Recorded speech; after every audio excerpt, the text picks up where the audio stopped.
Hello everyone, welcome to my YouTube channel JK tutorial. Students, हम कर रहे थे क्लास 7th की साइंस का chapter 8 that is wind storms and cyclone, जिसमें हमने लास्ट टाइम डिस्कस किया था हमारा topic air expands on heating.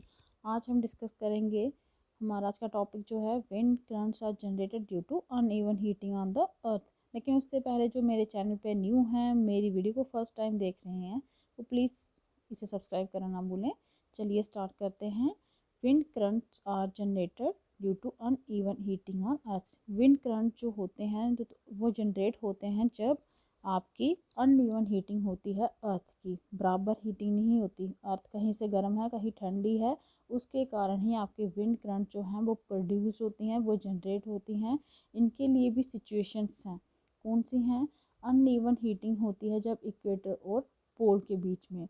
आपने पढ़ा होगा ज्योग्राफी में कि जो रीजन्स प्लेस जो इक्वेटर के पास होते हैं उनको क्या होती है, आपको मैक्सिमम हीट मिलती है सन से। पता है ना ये, कि जो भी प्लेस या रीजन्स इक्वेटर के पास होते हैं, सन की मैक्सिमम हीट वहाँ पे मिलती है। और जो एयर होती है इन रीजन्स की, वो क्या होती है, गर्म हो जाती है, क्योंकि हीट वहाँ पे ज़्यादा आ रही है तो वहाँ की एयर क्या होगी, गर्म होगी। और जो वार्म एयर है वहाँ की, हमें अभी भी आपकी एक एयर एक्सपेंड वाली वीडियो में भी डिस्कस किया था कि जो वार्म एयर है वो राइज करती है और कूल एयर जो होती है वो कवर कर लेती है उस एरिया को। और ये कूल एयर आती कहाँ से है? जो रीजन्स हैं 0 से लेकर 30 डिग्री लैटीट्यूड बेल्ट पे हैं, ये टेम्परेचर है वहाँ का, वो किसी एक साइड से आ जाते हैं इक्वेटर की, वो उनको मूव करके क्या करते, कवर कर लेती हैं। ये जो विंड्स हैं ये ब्लो करती हैं नॉर्थ एंड साउथ में टुवर्ड्स द इक्वेटर। ठीक है, नॉर्थ और साउथ से कहाँ पे मूव करती हैं, ये इक्वेटर की साइड पे। पोल्स पे एयर जो होती है वो ऑलरेडी कोल्ड होती, ठंडी होती, क्योंकि पोल्स पे क्या होता है, मोस्टली स्नो होती है। और वहाँ पे लैटीट्यूड कितने डिग्री पे होता है, 60 डिग्री पे। ठीक है, तो वार्म एयर जो है इन लैटीट्यूड पे वो क्या करता है, राइज करती है। वार्म एयर अगर होगी इनके लैटीट्यूड पे, वो क्या करती है, राइज करती है। याद रखिए, जहाँ इक्वेटर के आगे पीछे जो रीजन है वहाँ का लैटीट्यूड कितने डिग्री का होता है, 0 से लेके 30 डिग्री का। और जो पोलर रीजन के आगे पीछे जो लैटीट्यूड है वहाँ पर मेरा टेम्परेचर ही बताया 60 डिग्री का होता है। वहाँ की जो वार्म एयर है लैटीट्यूड की, वो राइज करती है, और जो कोल्ड विंड है ना पोलर रीजन की, वो आ जाती है उनकी जगह पे जल्दी जल्दी कवर करने। तो इस तरीके से विंड की जो है सर्कुलेशन होती है फ्रॉम पोल से वार्मर लैटीट्यूड में। समझ आई? जब हमारे वहाँ पे इक्वेटर के केस में सर्कुलेशन कहाँ से होती थी, नॉर्थ और साउथ से इक्वेटर की साइड पे। और यहाँ पे सर्कुलेशन होती है पोल से, आपके पोल से वार्मर लैटीट्यूड पे, जैसा कि यहाँ पे फिगर 8 पॉइंट में शो किया गया है। देखिए, ये बताया गया कि विंड का फ्लो पैटर्न, क्योंकि अनइवन हीटिंग हो रही है किसकी, आपकी अर्थ की।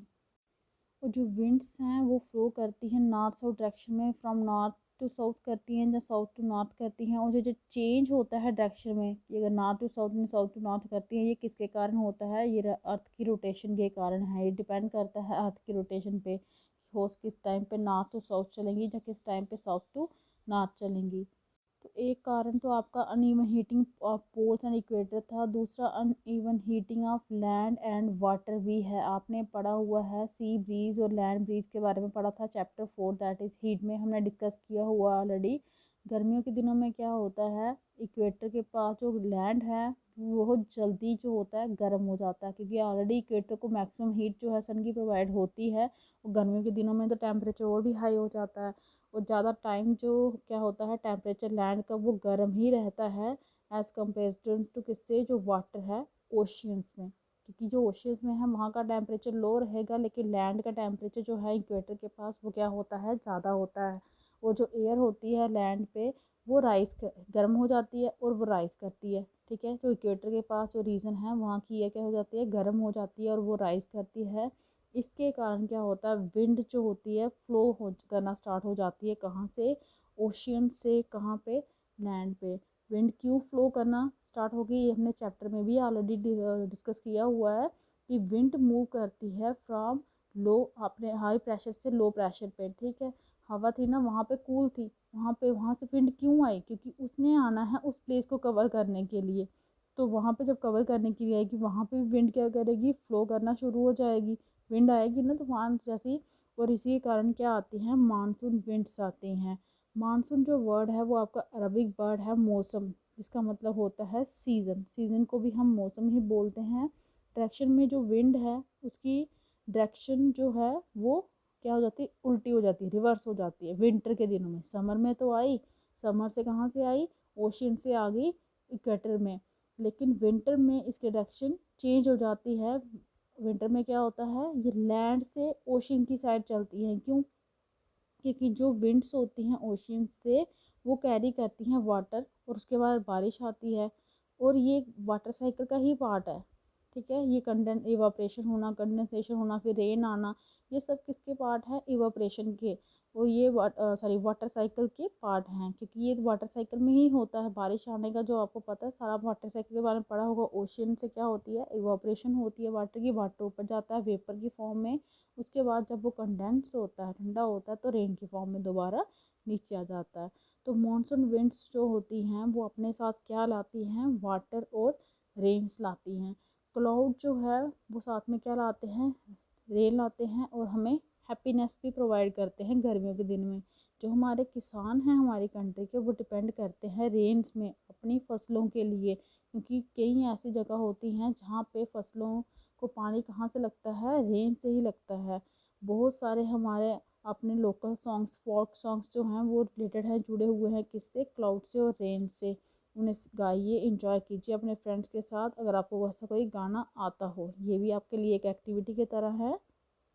और यहाँ पे आपको एक गाना दिया गया है, ये देखिए यहाँ पे है।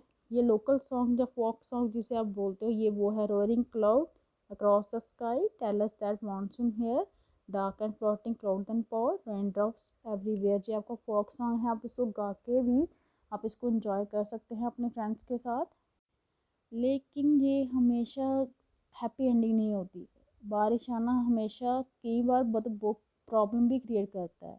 खुशी की बात नहीं होती, बारिश के कारण कई बार प्रॉब्लम आती है। क्या आप उन प्रॉब्लम की लिस्ट बना सकते हो? आपने उन प्रॉब्लम के काजेज़ जो है डिस्कस करने हैं, सॉल्यूशन उनके डिस्कस करने हैं अपने टीचर्स से, पेरेंट्स से, कि बारिश आने से के क्या कारण हैं, बारिश आने के कारण क्या प्रॉब्लम्स होती हैं, और उसे हम कैसे सॉल्व कर सकते हैं। नेचर जो है अपने आप में ही उसमें, नेचर में खुद ब खुद मतलब कुछ ऐसी सिचुएशंस आ जाती हैं कि कई टाइम बहुत बड़ा नुकसान, डिज़ास्टर्स आ जाते हैं, और नुकसान होता है, ख़तरा होता है ह्यूमंस को, एनिमल्स को, प्लांट लाइफ को। चलिए कुछ ऐसी ही हम सिचुएशंस के बारे में स्टडी करते हैं, जैसे कि थंडर स्टॉर्म्स और साइक्लोन्स। ये भी आपके रेन के साथ ही आते हैं। थंडर स्टॉर्म्स और साइक्लोन्स क्या होते हैं? थंडर स्टॉर्म जो होते हैं वो कहाँ पे डेवलप होते हैं, गर्म, ह्यूमिड और ट्रॉपिकल एरियाज में, जैसे कि इंडिया में तो बहुत सारे। ठीक है, क्योंकि यहाँ पे गर्मी भी है, ह्यूमिडिटी भी है, एरिया ट्रॉपिकल भी है। और जो राइजिंग टेम्परेचर जो होता है वो प्रोड्यूस करते हैं स्ट्रॉन्ग अपराइट राइजिंग विंड। जब टेम्परेचर बहुत ज़्यादा बढ़ जाता है ना, उसके कारण क्या होता है, अपवर्ड राइजिंग विंड्स प्रोड्यूस होती हैं। आपको पता, टेम्परेचर बढ़ेगा, गर्म हवा कहाँ की जाएगी, ऊपर की साइड जाएगी। ये विंड की फॉर्म में ही जाती है, स्पीड में जाती है। मैंने बोला था ना, जब टेम्परेचर में डिफरेंस आती है आपके, क्योंकि विंड मूव करती हैं from high pressure to low pressure की साइड। ठीक है, तो लो प्रेशर वाले एरिया की साइड तब डिफरेंस ज़्यादा हो जाती है, तो वहाँ पे विंड की स्पीड जो होती है बढ़ जाती है। ये विंड कैरी करती हैं वाटर ड्रॉपलेट अपने साथ, जहाँ where they freeze and fall down, जहाँ पे जाके ये फ्रीज हो जाती है, ठंडी हो जाती है ना हवा, ये उसी टाइम पे आपको क्या हो जाती है, बारिश आना शुरू हो जाती है।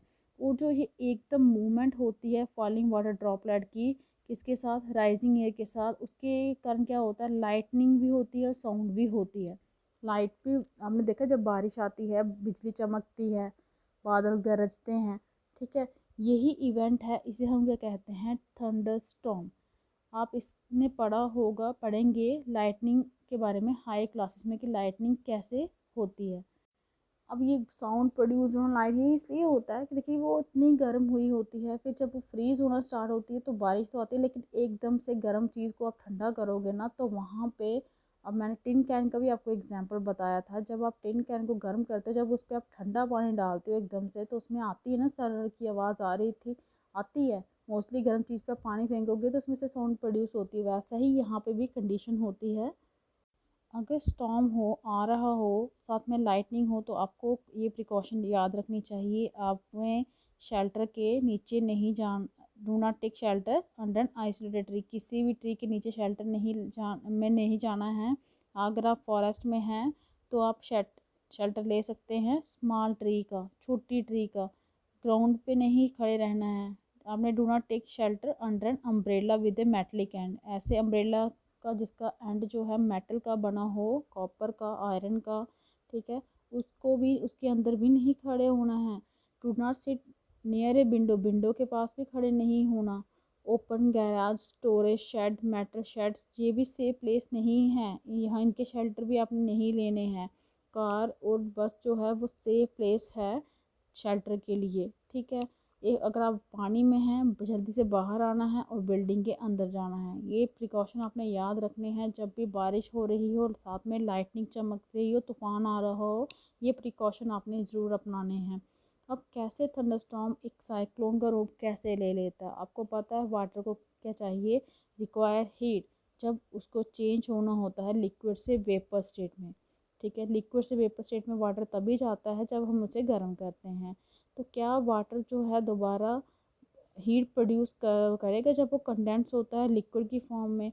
क्या आपको याद होगा कोई ऐसा एक्सपीरियंस कि जो उसको सपोर्ट करता हो? मीन्स जब आपका वाटर वेपर जो है गैस की फॉर्म में था ना, जब वो फिर से लिक्विड की फॉर्म में आता है तो क्या कोई हीट प्रोड्यूस करता है? क्योंकि हीट यूज़ करके ही वो वेपर की फॉर्म में गया था। तो जब वेपर से दोबारा आपकी कौन सी फॉर्म में, लिक्विड फॉर्म में आ रहा है, तो क्या वो हीट वापस कर रहा है जो उसने यूज़ की थी? क्लाउड बनने से पहले जो वाटर है ना वो हीट लेते हैं एटमॉस्फेयर से, तभी वो चेंज होते हैं वाटर वेपर की फॉर्म, वेपर्स की फॉर्म में। जब वाटर वेपर चेंज होते हैं दोबारा लिक्विड की फॉर्म में, कौन सी फॉर्म में आते हैं, लिक्विड में, रेन ड्रॉप में आते हैं, तो ये हीट जो है वो रिलीज़ होती है, प्रोड्यूस होती है एटमॉस्फेयर में। और जो हीट जो होती है रिलीज़ होती है एटमॉस्फेयर में, उसके कारण जो एयर है ना आगे पीछे वो क्या हो जाती है, गर्म हो जाती है। और गर्म होने के कारण वो राइज़ करती है। और उसके कारण क्या हो जाता है, ड्रॉप का से ड्रॉप इन प्रेशर, जो ड्रॉप आती हैं वो प्रेशर्स की आती हैं। कई बार आप देखते हैं बहुत शांति से बारिश होती है, पता भी नहीं चलता, और कई बार इतनी आवाज़ आती है बारिश की, वो इसी कारण होती है। ज़्यादातर एयर जो है वो कहाँ पे रश करती है, सेंटर ऑफ द स्टॉर्म पे। स्टॉर्म का जो सेंटर होता है वहाँ पे पड़ती है।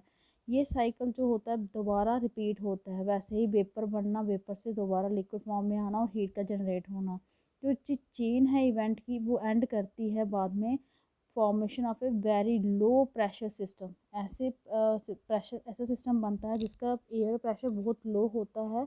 लेकिन आपको पता, जहाँ पे एयर का प्रेशर लो होता है वहाँ पे हाई स्पीड विंड्स होती हैं।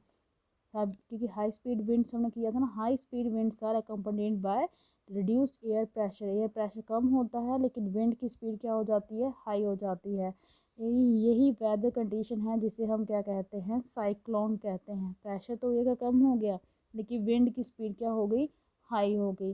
फैक्टर्स जैसे wind speed, wind direction, temperature, humidity, ये सब, इन सभी का योगदान होता है साइक्लोन बनने में। यही कारण है कि इसके कारण साइक्लोन बनता है। आप बोल रहे हो ना कि थंडरस्टॉर्म कैसे साइक्लोन बनता है, उनके बनने के यही कारण है। विंड की स्पीड जो होती है हाई हो जाती है, विंड की डायरेक्शन जो होती है, साइक्लोन की भी डायरेक्शन तो होती, चलता ही जाता है वो, टेम्परेचर उसमें हाई होता है, ह्यूमिडिटी भी उसमें कंट्रीब्यूट कर रही होती है। इसी के कारण आपका क्या बन जाता है, साइक्लोन बनता है।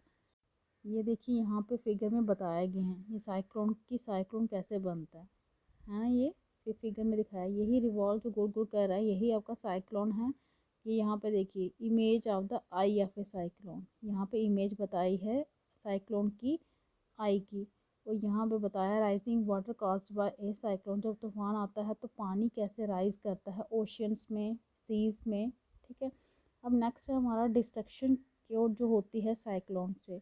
साइक्लोन बहुत ही डिस्ट्रक्टिव होते हैं, इससे बहुत नुकसान होते हैं। जो स्ट्रॉन्ग विंड्स आती हैं वो पुश करती हैं वाटर को किनारों की साइड। इवन की एक जो स्टॉर्म है वो किसका होता है, हंड्रेड्स ऑफ किलोमीटर अवे होता है, तब भी जो पानी जो है वो पानी की लहरें जो हैं वो किनारों को टच कर चुकी होती हैं। स्टॉर्म तूफान अभी दूर है लेकिन पानी जो है वो आपके किनारों के ऊपर चला जाता है। ये फर्स्ट इंडिकेशन होती है कि साइक्लोन आ रहा है। मीन्स आपको अभी तूफान मीन्स 100 किलोमीटर दूर है, आपको पहले ही पता चल जाता है कि तूफान आ रहा है, साइक्लोन आ रहा है। जो वाटर वेव्स प्रोड्यूस होती हैं विंड के द्वारा वो बहुत पावरफुल होती हैं कि पर्सन वो भी ओवरकम नहीं कर सकता उनको। आदमी तो उनके सामने ठहर ही नहीं सकता, कोई भी आदमी नहीं ठहर सकता, ठीक है। तो जो लो प्रेशर होता है आई का वो लिफ्ट करता है वाटर सरफेस को, कहाँ पे, सेंटर में। वो जो राइजिंग वाटर है वो इसकी हाइट कितनी होती है, 3 से लेकर 12 मीटर तक।